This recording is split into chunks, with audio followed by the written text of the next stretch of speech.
Scotland तो हो गया, अब नेदरलैंड की बारी है। जी हाँ, पिछला मैच जो हमने करन केसी का हीरोइक देखा, जो हमने 9th प्लेस पर 9वें डाउन पर आकर के 65 रन स्कोर करते हुए देखा, एक अनबिलीवेबल मैच देखा। कुछ ऐसा मैच जो साल दर साल में आपको एक ही बार देखने को मिलता है। उसके बाद जो फैंस की एक्सपेक्टेशन है, जो फैंस की उम्मीद है, वो काफी बढ़ गई है। इससे पहले जब हम स्कॉटलैंड ए से प्रैक्टिस मैच देख रहे थे, वहां पर हम काफी डिसअपॉइंट हो गए थे, लेकिन एक मैच ने सब कुछ बदल दिया। और आज जब नेदरलैंड के सामने टीम उतरेगी तो ज्यादा स्ट्रांग उतरेगी, यहां से काफी स्ट्रांग होगी। और सबकी नजर होगी स्टुअर्ट लॉ के स्टेटमेंट पर कि जीतना एक आदत होती है, उसको बनाओ। सो देखते हैं कि यह आदत क्या आगे अभी कंटिन्यू होती है। लेकिन आपको कुछ नंबर्स बता दूं, और कुछ काफी इंटरेस्टिंग, जैसे करन केसी के जो 65 रन थे, उसके बाद करन ने अपने आप को एक एलीट लिस्ट में शामिल कर लिया है। नंबर 9 पर आकर के सबसे ज्यादा रन बनाने वाली जो लिस्ट है ओडीआई की हिस्ट्री में, उसमें फिलहाल करन केसी 4th नंबर पर आ गए हैं। सबसे ऊपर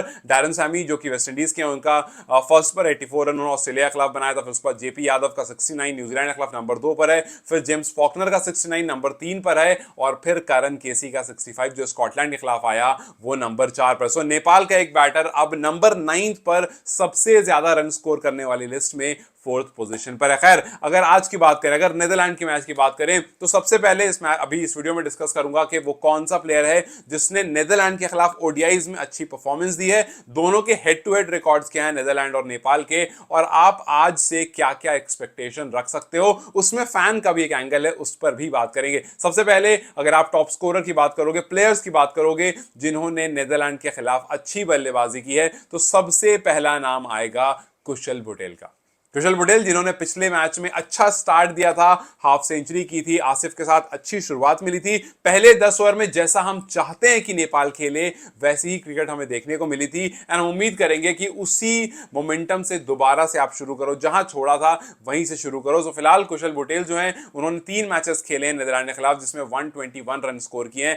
एवरेज उनका 40 का है और हाईएस्ट स्कोर एक है 66 का। सो यस, ये नंबर जो है ये रिफ्लेक्ट करता है कि कुशल ने नेदरलैंड के सामने अच्छा परफॉर्म किया है, और हम उम्मीद करें कुछ वैसी ही परफॉर्मेंस है। दूसरा नाम जो है वो अनिल शाह का है, जिन्होंने 4 मैचेस खेले, 89 रन किया है, एवरेज 29 का है और हाईएस्ट 57 है। एक मैच ज्यादा खेला है अनिल शाह ने, दोनों आसिफ और कुशल से। तो इस वजह से उनका जो एवरेज है वो थोड़ा सा कम है, बिकॉज नंबर ऑफ मैचेस अगर बढ़ जाते हैं तो एवरेज जो है वो कम होने लगता है, जितनी ज्यादा बार आप डिसमिस होते हो। वहीं अगर आप बात करोगे आसिफ की, आसिफ ने 3 मैचेस खेले हैं, 71 रन है, एवरेज उनका 35 है, हाईएस्ट उनका 54 है। सो इसका मतलब यह है कि जो तीनों टॉप ऑर्डर के बल्लेबाज हैं, जिसमें से मोस्ट प्रॉबेबली कोई दो ही आपको खेलता हुआ दिखेगा, उसमें से दोनों के नंबर्स जो हैं वो काफी अच्छे, और हम उम्मीद करेंगे कि एक बार फिर से हमें अच्छा स्टार्ट मिले। बिकॉज मैं ये बात अक्सर कहता हूं, अगर आपका पावर प्ले हो गया तो मैच आपके होने के चांसेस काफी ज्यादा होते हैं, और हमने पिछले मैच में देखा था अच्छे पावर प्ले के बाद मैच जो है वो अपना हो गया था। बीच में बस थोड़ी सी स्लो पारी आ गई थी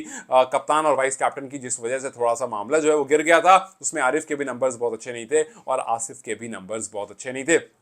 उस पर भी बात करेंगे, क्या क्या चेंजेस को देख सकते हैं उस पर भी बात करेंगे। लेकिन फिलहाल ये कुछ प्लेयर्स हैं जिनके अब तक नंबर्स काफी अच्छे रहे हैं, और उम्मीद करेंगे कि यहां से भी कुछ बेहतर हो। अब जैसे अगर आप हेड टू हेड की बात करो और दोनों टीमों की बात करो, नेपाल और नेदरलैंड की, तो आपको याद दिला दूं कि अभी से ठीक 1 साल पहले आज ही के दिन नेपाल और नेदरलैंड ने आपस में T20 वर्ल्ड कप में भी खेला था। ठीक 1 साल बाद दोनों टीम आमने सामने आ रही है। फॉर्मेट अलग है, वहां पर T20 खेला था, यहां पर ओडीआई खेल रहे हैं। सो हम सब जानते हैं नेपाल नेदरलैंड जो है वो ऐसी नेक टू नेक वाली टीम है, और हमने देखा था कि जब वो वर्ल्ड कप भी खेल रहे थे, हालांकि नेदरलैंड उस मैच को जीत गया था, लेकिन वो क्लोज मैचेस थे। वहां पर अगर संदीप होते तो शायद मैच और ज्यादा बेहतर होता। लेकिन हाँ, इस बार नेपाल सोचेगा कि यार बदला लेना है, बिकॉज CWC में इस टाइम पर नेपाल जो है वो एक पोजीशन ऊपर जरूर आया। पिछले मैच से 2 पॉइंट मिले हैं, उससे ऊपर जरूर आया, और यहां से उसको पॉइंट्स चाहिए, यहां से उसको अपने एसोसिएट मेंबर्स जो एसोसिएट नेशन है उसको बताना है कि भैया जो पिछला साल था वो बुरा था, ये वाला साल जो है यहाँ चीजें चेंज हो गई। दोनों टीम ने आपस में 5 मैचेस खेले हैं, जिसमें डोमिनेशन जो है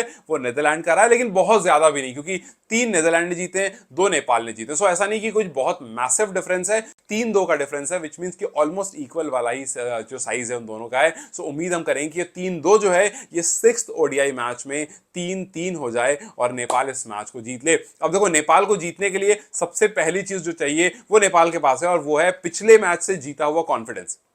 वी आर वेरी श्योर के जो आपके नए कंसल्टेंट आए हैं, कोच जो कंसल्टेंट कोच आए हैं, उन्होंने आपको काफी गाइड किया होगा, बिकॉज उनका मेन काम यही है। सो उन्होंने आपको काफी गाइड किया होगा अगले मैच में किस तरह से आगे बढ़ना है। और खास करके जो टॉप ऑर्डर और खास करके मिडिल ऑर्डर जो है, जहां पर पारी स्लो हुई थी, वहां पर आई एम होपिंग के, बिकॉज वो कप्तान और वाइस कैप्टन है, आप उनको निकालने की बात ऑब्वियसली नहीं कर सकते हो, बिकॉज कप्तान को आप एक मैच में नहीं निकालते हो, ना ही वाइस कैप्टन को आप निकालते हो। और इस तरह की हालांकि मैंने बातें देखी कि सोशल मीडिया पर चल रही है, ये वही बात है जैसा मैंने आपको बताया था कोर कैंप के टाइम पर कि कप्तान चेंज नहीं होगा। एक नॉर्मल क्रिकेट अंडरस्टैंडिंग अगर आपके पास है तो आप इस बात को समझ सकते हो कि इतने क्रूशियल टाइम पर कप्तान को यूजुअली टीम चेंज नहीं करती है, और वैसा ही हुआ था, रोहित पौडेल जो चेंज नहीं हुए। लेकिन जब आप पर भरोसा जताया जा रहा है और आप अगर बैकस्टैब करोगे, आप उस भरोसे को तोड़ोगे, तो बहुत लंबा नहीं जा पाओगे। इसलिए कप्तान और वाइस कैप्टन दोनों पर भरोसा जताया गया है, और यहां पर इस फॉर्मेट में जहां पर खास करके जो वाइस कैप्टन दीपेंद्र सिंह आयरी हैं, वो बहुत बेस्ट नहीं है, उनको प्रूव करना पड़ेगा।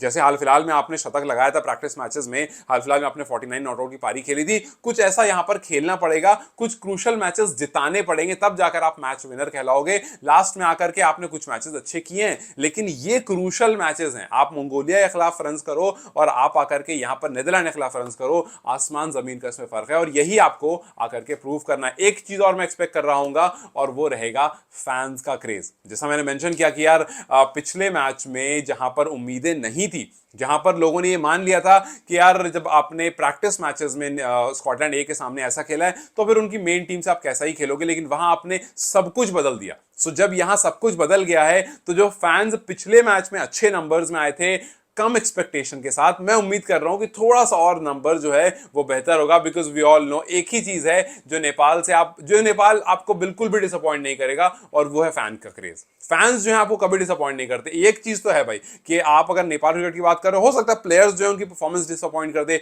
हो सकता है जो डिपार्टमेंट है या फिर जो मैनेजमेंट है उनमें कहीं भूल चूक हो जाए, लेकिन जो फैंस है ना वो आपको डिसअपॉइंट नहीं करेंगे। सो आई एम होपिंग कि नंबर्स जो फैंस के हैं वो थोड़े और ज्यादा बेहतर होंगे, क्योंकि अभी आप पॉइंट्स टेबल में थोड़ा सा ऊपर आ गए हो, थोड़ी सी कॉन्फिडेंट में आप ऊपर आ गए हो। जो आपके टॉप ऑर्डर है वो रन्स कर रहे हैं, मिडिल ऑर्डर ने भी रन्स किए हैं, लेकिन थोड़ा डिले होकर किया है, लेड बैक होकर किया है, उसको थोड़ा सा बेहतर करना है। कप्तान रोहित पौडेल को इस बात को समझना पड़ेगा। खैर, अगर आपको थोड़ा सा पॉइंट टेबल के बारे में बताऊं, इस टाइम पर नामीबिया जो है वो 6th पर है, लेकिन उनके पास 14 पॉइंट्स है। नेपाल जो है वो 7th पर है, नेपाल के पास 8 पॉइंट है। मतलब आपको एक पॉइंट ऊपर चढ़ने के लिए भी, आपको 7 से 6 पर जाने के लिए भी अभी काफी सारे पॉइंट्स चाहिए। आप 8 पर हो, सामने वाली टीम जो 14 पर है। सो 6 पॉइंट का डिफरेंस है। इसका मतलब 3 मैच आपको जीतने, तब जाकर के आप 14 के इक्वल होगे, और फिर वहां पर एनआरआर वगैरह देखा जाएगा, और नामीबिया अपने आगे वाले मैचेस में कैसा परफॉर्म करता है वो भी डिपेंड करेगा। लेकिन फिलहाल आपको एक ही चीज सोचनी है जो संदीप ने कही थी कि we will go for the kill. हमने पिछले मैच में देखा भी, बट उतने क्लोज मैचेस आपको बार बार लेकर नहीं जाने, बिकॉज हर बार आकर करण केसी नहीं बचाएंगे।